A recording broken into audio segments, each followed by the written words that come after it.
Hey guys, we got some kangaroo legs here that we shot the other night.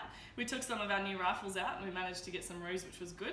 We're going to try and make some biltong for the first time, or jerky, whatever you want to call it. But we thought we'd do a video and show you guys how it's done. We're going to start by breaking the leg down into its major muscle groups, and then we'll trim off some of the excess sinew. You just want to start by cutting along these major seam lines, and once you do your first cuts through the sheath, the muscles should actually just pull away from each other. So we'll give it a go.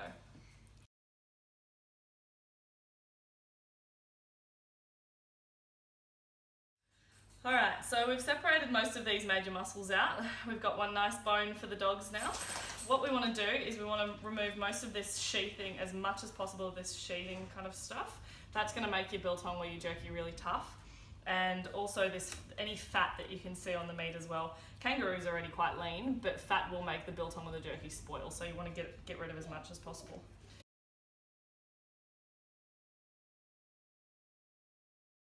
We're going to cut the meat now into strips for the biltong.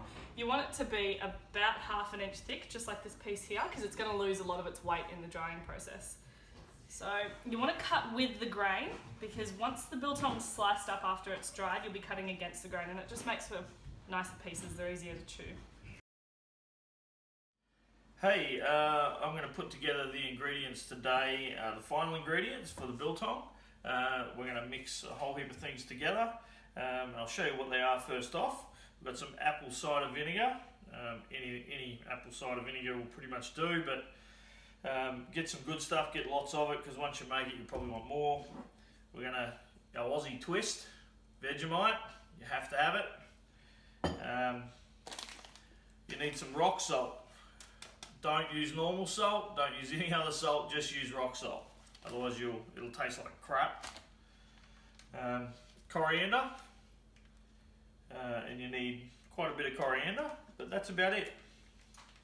So we'll put those ingredients together in a bowl and we'll leave them to marinate overnight. And that's what we're going to do now, and then after that's been done we'll put them in the food dehydrator and away we go.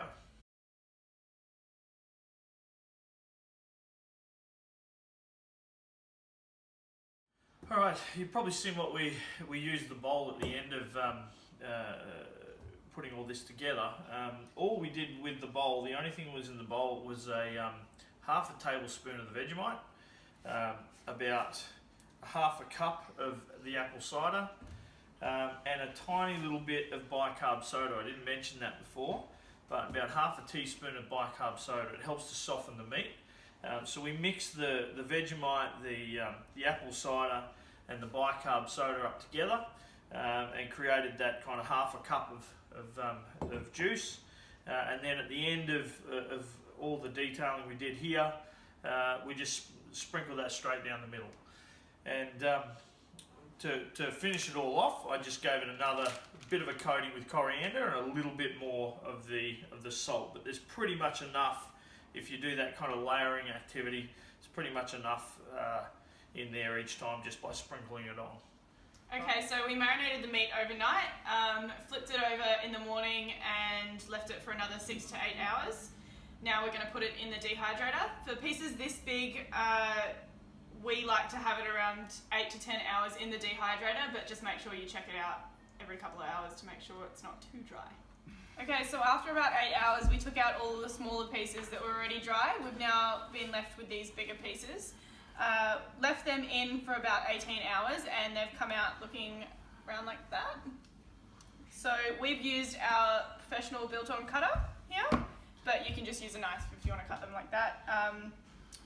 Usually we cut them into bigger chunks and they're super tasty.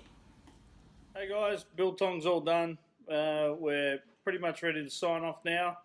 Hope you enjoy it. Thanks from Rod, or Polar to you on Instagram. And there's Jess. Jersey or Jess. Tash. See you guys.